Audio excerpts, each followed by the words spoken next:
You wouldn't expect it, but most of God's chosen ones silently wage war against anxiety and doubt. And if that's you, it's not because your faith is weak.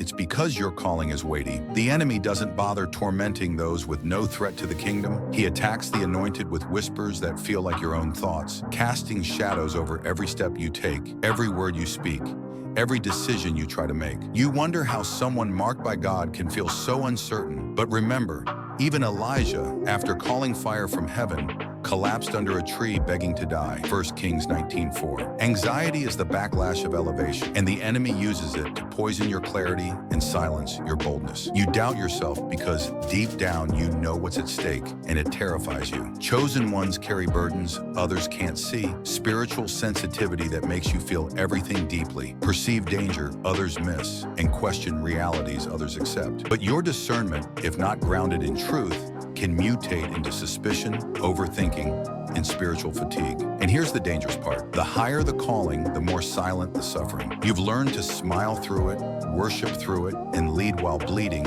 because being chosen often feels like being alone. You pray for peace, but wake up in panic. You preach faith, but wrestle privately with fear. You cry out, "Lord, why me?" And God answers through Paul, "My grace is sufficient for you, for my power is made perfect in weakness." 2 Corinthians 12:9. The enemy doesn't fear your flaws. He fears your yes, because when a chosen one rises, despite the torment, all of hell trembles. That's why your mind is the battlefield, not your circumstances. Anxiety comes as a thief in the night, dressed like responsibility, guilt, or what-ifs, but its mission is to choke your purpose. Doubt, meanwhile, is the slow erosion of identity, making you question if you really heard God, if you're really qualified, if you're really worthy. And this is the serpent's oldest trick. Did God really say? Genesis 3:1. You see, the enemy knows he can't cancel your calling, so he tries to convince you to walk away from it. But your anxious thoughts don't disqualify you. They reveal the size of what you're carrying. Mary was troubled when the angel called her favored, Luke 1:29, and Moses begged God to send someone else. It's not strange to feel inadequate.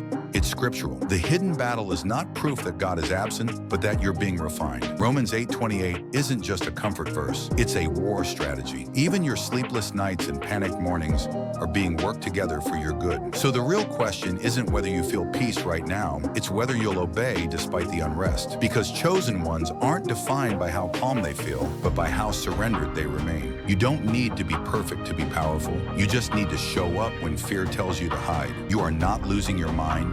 You are being stretched beyond comfort to walk by faith, not by sight. 2 Corinthians 5:7. This is your call to stop measuring your anointing by your emotions. Start measuring it by your endurance. Stand firm, chosen one. You were never called to an easy path, but you were promised that he who began a good work in you will be faithful to complete it. Philippians 1:6. And that promise, not your panic, is what defines you.